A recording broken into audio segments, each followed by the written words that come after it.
सुप्रिया नवीन एका व्लॉगमध्ये आपलं मनापासून स्वागत करते। तुम्हाला आजचा दिवस सुखाचा, आनंदी आणि आरोग्यदायी जाओ। तुम्ही जी काही स्वप्न पाहिली असतील ती सगळी स्वप्न तुमची पूर्ण होत। त्याचबरोबर शुभ सकाळ सर्वांना। सकाळची वेळ आहे म्हणजे अजून उजडलेलं नाही आहे ताईंनो। तर माझी आंघोळ वगैरे झाली बघा। अन्नपूर्णेचं पूजन झालेलं आहे। तुम्हाला गॅसवर फुलं दिसत असतील आणि बाहेरचं जे काही क्लिनिंग होतं ते सुद्धा आटपलेलं आहे। देवपूजा झालेली आहे, तुळशीला पाणी घालून झालेलं आहे। थोडासा अंधार आहे बाहेर, तर बघा गॅसवर पाणी ठेवलेलं आहे आणि एका बाजूला कुकर लावलेला आहे। तर सकाळी सकाळी ना आयुषला 7:30 7:15ला घराच्या बाहेर पडावं लागतं। 7:30ला तर त्याची स्कूल भरते, 7:15ला त्याला घराच्या बाहेर पडावं लागतं। शनिवार आहे आज, वार सुरुवातीला सांगायचं विसरले। तर शनिवार आहे आज आणि शनिवारची ना त्याला सकाळची शाळा असते। तर बघा हे आजूबाजूचं 7:30 वाजता बघा हे असं वातावरण असतं, थोडंसं धुकं पसरलेलं असतं। तर असो, वाटाणा शिजलेला आहे तर चला म्हटलं फोडणीला घालून घेऊया। तुमच्याबरोबर आज ओला वाटाण्याची उसळ कशी करायची याची रेसिपी शेअर करते। तर थोडासा ओला पावटा पण घरामध्ये शिल्लक होता, तर वाटाणे शिजायला घातले ना तेव्हा मी पावटासुद्धा वाटाण्यामध्ये मिक्स केला होता। थोडंसं मीठ घातलं आणि 1-2 शिट्टी फक्त करून घेतलेली आहे। ओला वाटाणा लगेच शिजतो। तर आता गॅसवर बघा कढई ठेवलेली आहे, त्यामध्ये तेल घातलेलं आहे। अंदाजे तुम्ही 2 चमचे तेल घालू शकता। मी तर 2 चमचेच तेल घातलेलं आहे आणि नेहमी मी ना सगळे पदार्थ असे अंदाजेच करते, पण तुम्हाला मी अगदी म्हणजे व्यवस्थित प्रमाण सांगते। 2 चमचे तेल तुम्ही घाला कुठलीही उसळ परतताना। तर उसळच्या क्वांटिटीवर ठरतं की किती आपल्याला कुठले इन्ग्रेडियंट्स यूज करायचे आहेत, वापरायचे आहेत। तर 2 चमचे तेल घेतलेलं आहे कढईमध्ये। त्यानंतर जिरं घातलं, त्यामध्ये अर्धा चमचे जिरं घातल्यानंतर ना बारीक कट केलेला जो कांदा आहे, मीडियम साईजचे मी इथे 2 कांदे घेतलेले आहे। जरा कांदा थोडासा जास्त घातला ना उसळीला छान चव येते। त्यानंतर ना सुरुवातीला मी कढीपत्ता घालायचं विसरले, तर कांदा घातल्यानंतर थोडासा कांदा बाजूला सरकवून मी कढीपत्ता घातलेला आहे। कधी कधी अशी गडबड होते बघा ताईंनो सकाळी सकाळी, तर असो मुलांना शाळेत पण जायचं असतं, डबासुद्धा न्यायचा असतो, तर एवढी गडबड होतेच। तर मग कढीपत्ता जिरं घातल्यानंतर तुम्ही कढीपत्ता घाला, मग कांदा घाला, म्हणजे मग कढीपत्ता छान भाजला जाईल। तर आता कांद्याबरोबरच मी कढीपत्ता भाजून घेतला। त्यानंतर मी त्यामध्ये घातलेलं आहे लाल तिखट आणि कश्मीरी लाल चिली पावडर। तर कश्मीरी लाल चिली पावडर अर्धा चमचा घातलेली आहे आणि मी जे वापरते ना घरगुती लाल तिखट ते 1 चमचा घातलेला आहे। त्यानंतर एका टोमॅटोची प्युरी करून घेतलेली आहे आणि छान लाल तिखट भाजलं की आपल्याला टोमॅटोची प्युरी त्यामध्ये घालायची आहे। टोमॅटोची प्युरी छान भाजायची आहे अगदी तेल सुटेपर्यंत। मग त्यानंतर ना आपल्याला त्यामध्ये शिजवलेले वाटाणे जे आहेत ते घालायचे आहेत। तर वाटाणे थोडे कमी क्वांटिटीमध्ये होते म्हणून मी घरामध्ये पावटे थोडेसे होते, तर ते पण असेच वायाला गेले असते म्हणून वाटाणा पावटा असा मिक्स केला आणि त्याची आता आपण उसळ करणार आहोत। तर बघा छान असं तेल सुटेपर्यंत आपल्याला टोमॅटोची प्युरी भाजून घ्यायची आणि त्यामध्ये आपल्याला वाटाणे घालायचे आहेत। तर थोडंसं मीठ घातलेलं आहे बघा ताईंनो। शिजवताना पण मी वाटाण्यामध्ये मीठ घातलेलं होतं जेणेकरून त्याला स्वतःची छान अशी चव यावी वाटाण्याला। तर थोडंसं शिजवताना मीठ घालायचं आणि थोडंसं मसाल्यामध्ये मीठ घालायचं। त्यानंतर आता आपल्याला काय करायचं आहे, छान हे वाटाणे आहेत ना या मसाल्यामध्ये मिक्स करून घ्यायचे आहेत। आता तुम्हाला प्रश्न पडला असेल ताईंनो, मी कांदा जसा बारीक कट करून घेतला तसं टोमॅटोसुद्धा कट करून घालू शकत होते, पण काय होतं ना टोमॅटोची प्युरी जर केली ना तर थोडासा तुम्हाला ग्रेव्ही टाईप असा मसाला तयार होतो। तर त्या मसाल्यामध्ये आपण जर छान अशा उसळी परतल्या ना, मग कुठलीही असू दे, घेवड्याची उसळ असू दे किंवा मटकीची उसळ असू दे, तर तसं जर परतलं ना तर छान ग्रेव्ही टाईप अशी उसळ आपली तयार होते आणि खाताना मग आपल्याला त्रास होत नाही। काही काही जे पदार्थ आहेत म्हणजे उसळी खूप कोरड्या असतात आणि खाताना त्रास होतो, तर थोडीशी ओलसर अशी उसळ करायची आहे आपल्याला। त्यानंतर बघा थोडंसं पाणी सुटलेलं आहे उसळीला। मी उसळीतलं जे मिठाचं पाणी होतं ना ते पूर्णपणे काढलं नव्हतं, थोडंसं त्यामध्ये शिल्लक ठेवलं होतं, म्हणजे अगदीच 2-4 चमचे पाणी आपल्याला त्यामध्ये ठेवायचं आणि तेच पाणी आपल्याला उसळीला घालायचं आहे। त्यानंतर छान बघा 1 चमचावर शेंगदाण्याचा कूट घालून असा हलवून घेतलेलं आहे आणि कोथिंबीर, चिरलेली कोथिंबीर त्यामध्ये घालायची आहे। इकडे काळा चहा आहे, तर म्हटलं चला गरम करून पिऊन घेऊया। तर एका ताईंनी विचारलेलं होतं, ताई तुम्ही काळा चहा का पिता? तर मला ना लहानपणापासून सवय आहे आणि तीच सवय ना माझ्या मुलाला लागलेली आहे, म्हणजे देवांशला। तो 5 वर्षाचा असून सुद्धा बघा त्याला कधी दुधाचा चहा दिला तर तो पीत सुद्धा नाही आणि काळा चहा द्यावा लागतो। तुम्ही पाहत असाल किती छान मस्त अशी रसरशीत अशी आपली उसळ झालेली होती। तर इकडे ना मी काय केलेलं ताईंनो, वरणाची डाळ जी आहे ती छान शिजवून घेतलेली आहे आणि आता वरण फोडणीला घालते। तर चला म्हटलं संपूर्ण स्वयंपाक करून घेऊया। ननंदबाई आल्या होत्या आणि त्यांना परत रिटर्न जायचं होतं, तर जाताना त्या डबा घेऊन जातात ना, म्हणून मग थोडासा स्वयंपाक जास्त करते। मग दोन्ही मुलांचा डबा, मग हे तुमचे दादासुद्धा जेवून जातात, बाबा, मी, म्हणजे सगळे माणसं जरा 6, 7, 8 माणसं होती। तर 8 माणसांना पुरेल इतकं सगळं आपल्याला करायचं होतं। तर आता उसळ फोडणीला घालून झाल्यानंतर वरणसुद्धा फोडणीला घातलेलं आहे। बऱ्याचदा मी वरण तुमच्याबरोबर फोडणीला कशी घालते हे शेअर केलेलं आहे, त्यामुळे आता सविस्तर काही सांगितलं नाही। तेल गरम करायचं, त्यामध्ये मिरची घालायची, त्यानंतर मोहरी घालायची, मोहरी घातल्यानंतर कढीपत्ता घालते मी, थोडंसं जिरं तर मी वरणाच्या डाळमध्ये शिजतानाच घालते। आणि अशा पद्धतीनं वरणसुद्धा छान फोडणीला घातलेलं होतं, मस्त चवदार झालं होतं वरणसुद्धा। आता ताईंनो निघालेलो आहोत आम्ही मांढरदेवीला। गणपती बाप्पा म्हण, गणपती बाप्पा मोरया,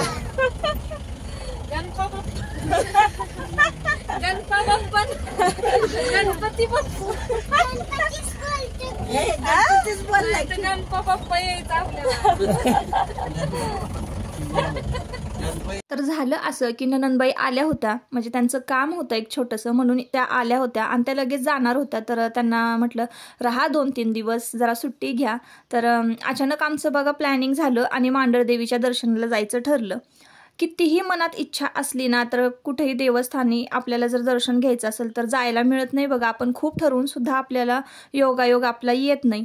पण आज ना काहीच प्लॅनिंग न करता आमचं ठरलं होतं की मांढरदेवीला जायचं, म्हणजे आम्हाला आता दर्शन होणार होतं। आणि शनिवार असल्यामुळं ना जास्त गर्दी पण नसते तिकडं, पण शनिवार आणि रविवार असल्यामुळं तुम्ही इकडं गाड्यांची गर्दी पाहत असाल तर हा रस्ता सरळ महाबळेश्वर पाचगणीच्या घाटाला म्हणजे लागूनच आहे, त्यामुळं तुम्ही गर्दी बघितली असाल किती खूप सारे सीझनल लोक ताईंनो इकडे येतात ना, खूप गर्दी असते रस्त्यानी। तर आत्ता आम्ही पोहोचलेलो आहोत मांढरदेवीला आणि आता मांढरदेवीचं दर्शन होणार आहे। जरा चढायला म्हणजे पायऱ्या असं आहेत, आधी पायऱ्या नव्हत्या, आता खूप डेव्हलप झालेलं आहे। आधी पायऱ्या नव्हत्या ना, तर चढायला पण खूप म्हणजे त्रास व्हायचा, पण आता गाडी बऱ्यापैकी वर जाते आणि मग फक्त पायऱ्या चढून दर्शनाला जायचं असतं। नाही तर आधी गाडीसुद्धा वर येत नव्हती, खालीच थांबायची आणि तिथूनच मग चालत यावं लागायचं देवी आईच्या दर्शनासाठी। तर आता बघा आम्ही निघालेलो आहोत सगळे। इकडे आजी बाबा थकलेले आहेत चालून चालून, त्यांना ना अजिबात म्हणजे असं चालायला दम लागतो, थकवा येतो लगेच, म्हणून त्यांना जर कुठं फिरायला न्यायचं असेल ना तर मोठा प्रश्न पडतो ताईंनो। कारण आता त्यांना पण फिरावंसं वाटतं, पण आता बघा लगेचच थकवा जाणवतो। आपण कसं पटपट चढतो आणि चढू शकतो, पण त्यांना नाही एवढं जमत। आणि बाबा तर चढतात पण आजींना नाही जमत। तर आता इकडे आयुष बघा परत आलेला आहे, खाली वर गेलेला, खाली आला आणि परत आता आजीला घेऊन वर निघालेला आहे। तर ताईंनो एक 5 ते 10 मिनिटांमध्ये प्लॅनिंग झालेलं आहे इकडं मांढरदेवीला यायचं। तर जणू काय आम्हाला बोलवणंच आलं होतं देवी यायचं, असं झालं होतं की अगदी पटापट सगळे तयार झाले, पटापट गाडीसुद्धा लगेच मिळाली आम्हाला आणि रेंटवरनं म्हणजे आम्ही भाड्याने गाडी करून इथं आलेलो आहोत। तर स्वयंपाकसुद्धा झालेला होता माझा, सकाळी 9च्या आतच स्वयंपाक झालेला होता आणि 12 वाजेपर्यंत मुलं शाळेतनं घरी येणार होते। तर 12 नंतर आम्ही निघालेलो होतो, नुकतंच जेवायचं टायमिंग होतं। तर डब्यामध्ये मी उसळ, चपाती, वरण, भात हे सगळं जेवण घेऊन आले होते आणि आमच्या म्हणजे सगळ्या फॅमिलीने ठरवलेलं होतं की कुठंतरी अशी जागा बघायची शेतात, रानात आणि मस्तपैकी झाडाखाली बसून जेवायचं असं ठरवलेलं होतं। चढता चढता आम्ही थोडंसं थकलो आणि इथं बघा संपूर्ण फॅमिलीने ना स्टॉप घेतलेला आहे। तर समोरच मारुतीचं मंदिर आहे, तर मारुतीचं दर्शन घेतलं मारुतीरायांचं आणि लगेचच आता पुढे निघणार आहोत।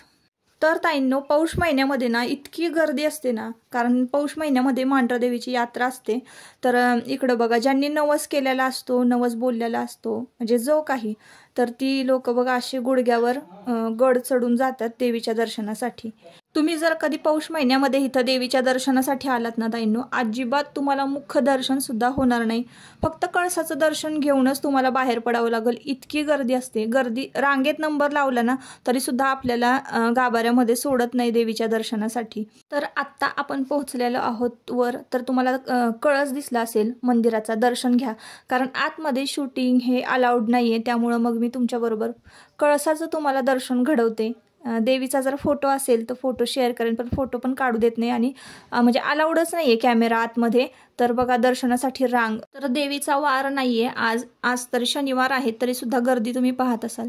देवीचं दर्शन झालेलं आहे आणि हा मागचा दरवाजा आहे, तुम्ही माझ्या पाठीमागे जर पाहत असाल दरवाजा, तर मागच्या दरवाजानं आम्ही देवीचं दर्शन घेऊन बाहेर पडलेलो आहोत। देवीचं रूप ना इतकं बघण्यासारखं होतं आणि गाभाऱ्यामध्ये उभंच राहावं असं वाटत होतं, पण उभं पण राहू देत नव्हते तिथं। लगेच दर्शन घेतलं, पण जेवढं होता होईल तेवढं डोळे भरून बघितलं तर इतका सुंदर असा मळवट भरलेला होता आणि एवढं प्रसन्न वाटत होतं ना ताईंनो, खरंच खूप भारी वाटत होतं। तर अशा पद्धतीनं खूप छान आमचं दर्शन झालेलं आहे आमच्या संपूर्ण फॅमिलीचं।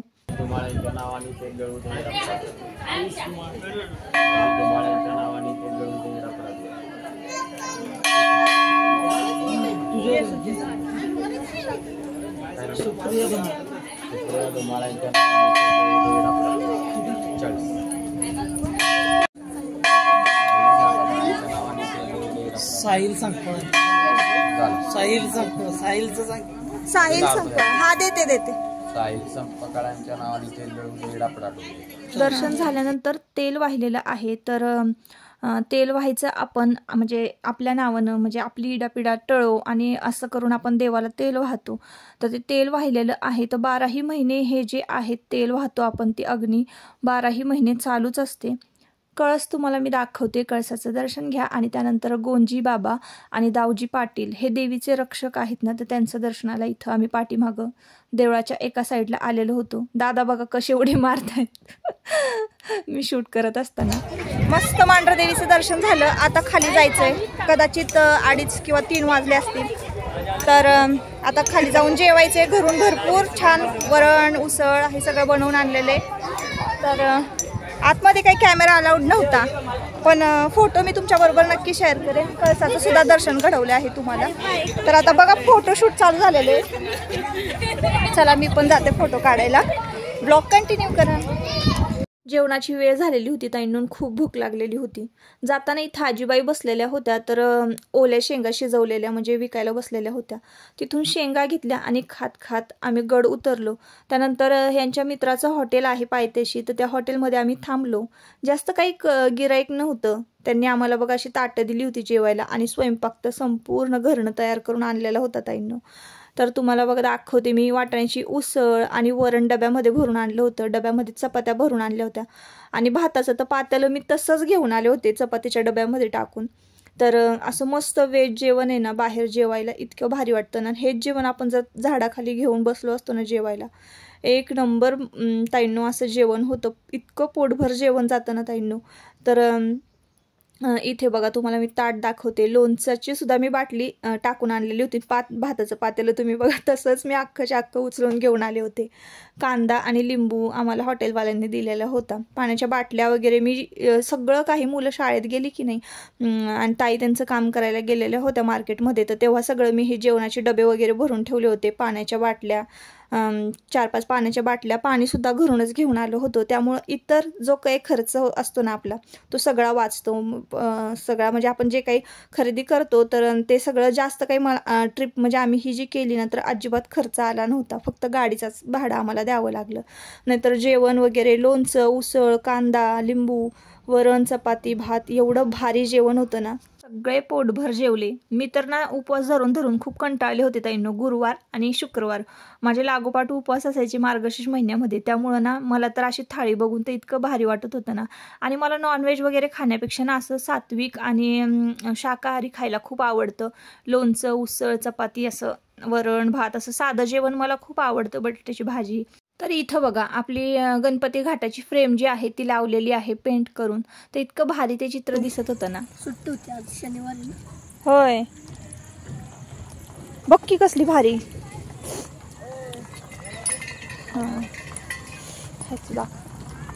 हॉटेलमधून जेवून बाहेर पडल्यानंतर ना समोरच स्ट्रॉबेरीचा स्टॉल टाकलेला होता.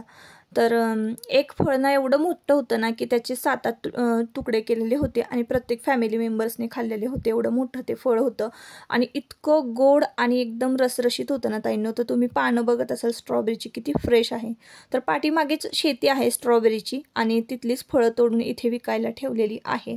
तर 100 रुपये किलो, 120 रुपये किलोने इथे स्ट्रॉबेरी मिळते. जवळच्या लोकांना 80 रुपये किलोमध्ये ते देतात.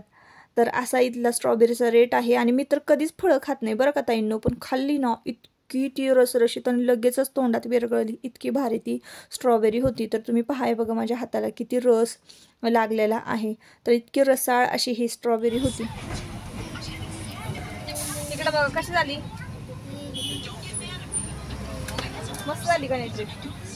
जेवण एक नंबर, दर्शन एक नंबर. बंदूक दाखव. तू काय घेतलं बघू. Hello to the future.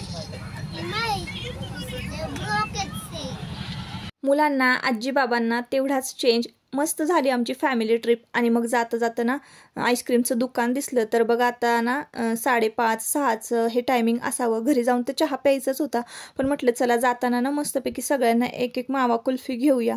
तर सगळ्यांसाठी मावा कुल्फी घेतलेली होती. आता थोड्याच वेळात आम्ही घरी पोहोचणार आहोत.